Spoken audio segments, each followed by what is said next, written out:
ગૃહ વિભાગે કાયદો અને વ્યવસ્થાને મજબૂત કરવા માટે મહત્વનો નિર્ણય કર્યો છે। હવે રાજ્યના 23 સિનિયર આઈપીએસ અધિકારીઓ જિલ્લા પોલીસ વડાની કચેરીઓ પર સીધું મોનિટરિંગ કરશે।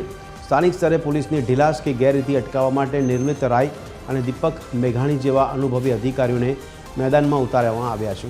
આ અધિકારીઓ નાગરિકોની ફરિયાદોનું ઝડપી નિવારણ લાવશે અને જિલ્લાની સ્થિતિ અંગેનો સીધો રિપોર્ટ ડીજીપી અને ગૃહ વિભાગને સોંપશે।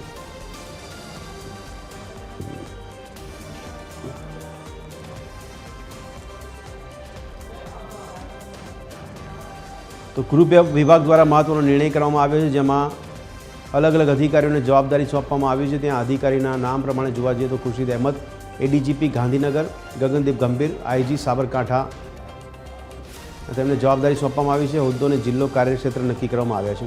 35 જિલ્લાની સ્થિતિનો સીધો રિપોર્ટ છે તે ગૃહ વિભાગ અને ડીજીપીને સોંપવામાં આવશે, જેથી કરીને સ્થાનિક લેવલ પર પોલીસની કામગીરી પર સીધી વોચ રાખી શકાય અને પોલીસની કામગીરીમાં જો ઢીલાસ દેખાય છે તો ત્વરિત કાર્યવાહી કરવામાં આવશે તેવી પણ સૂચના આપવામાં આવી છે। ગૃહ વિભાગ દ્વારા મહત્વનો આ નિર્ણય લેવામાં આવ્યો છે અને અલગ અલગ અધિકારીઓ દ્વારા હવે તમામ ગ્રાઉન્ડ લેવલ પર જે પોલીસની કામગીરી નોંધવામાં આવે છે તે કામગીરીમાં સીધું નિરીક્ષણ કરવામાં આવશે અને જો કામગીરી દરમિયાન કોઈ પણ પ્રકારની ઢીલાસ કે કચાશ જોવા મળે છે તો સીધું રિપોર્ટિંગ ડીજીપીને કરવામાં આવશે અને સાથે સાથે પોલીસની કામગીરીમાં સુધારો લાવવાના હેતુથી આ મોનિટરિંગની પદ્ધતિ અપનાવવામાં આવશે। ત્યારે નાગરિકોની ફરિયાદોના ઝડપી નિવારણ માટે આ મહત્વનો નિર્ણય લેવામાં આવ્યો છે।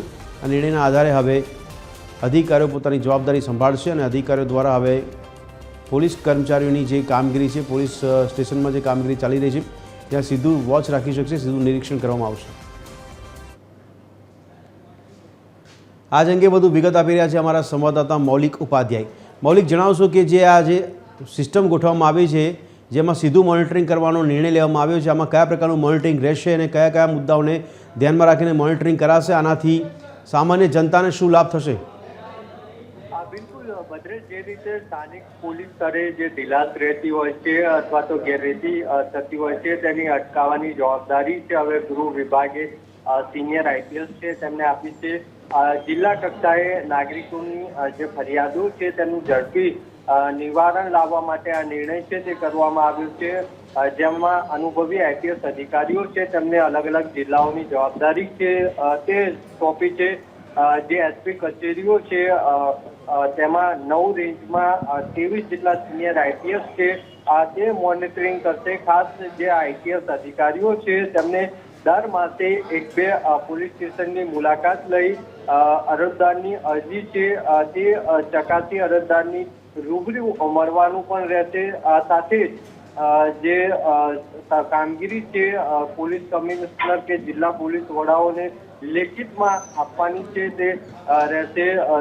વિઝિટ અંગેની જે સૂચના છે તે આપવાની રહેશે અને આ સમગ્ર જે રિપોર્ટ છે જે આઈપીએસ અધિકારીને જવાબદારી સોંપાઈ છે તેનો વિગત છે તે ગૃહ વિભાગને મોકલવાનો પણ આદેશ છે તે કરવામાં આવ્યો છે। એટલે જે સ્થાનિક કક્ષાએ જે અગવડતા પડતી હોય છે તેને નિવારવા માટે આ પ્રકારનો નિર્ણય છે તે લેવામાં આવ્યો છે અને તેના અનુસાર 9 અલગ અલગ જે જિલ્લાઓ છે માફ કરશો 9 જેટલી અલગ અલગ રેન્જ છે તેના 35 જેટલા જિલ્લાઓ છે તેમાં આઈપીએસ અધિકારી છે તેમની નિમણૂક છે તે કરવામાં આવી છે। અને જો કામગીરીની વાત કરીએ તો ખાસ જે અરજદારની અરજી છે તેની યોગ્ય અને સમય મર્યાદામાં નિરાકરણ થાય છે કે કેમ અથવા દફતરે થયેલ જે અરજીઓ પૈકી 10 થી 15 અરજદારો છે તેમને રૂબરૂ સંપર્ક કરીને ખરેખર તેઓની અરજી દફતરે કરવા લાયક હતી કે કેમ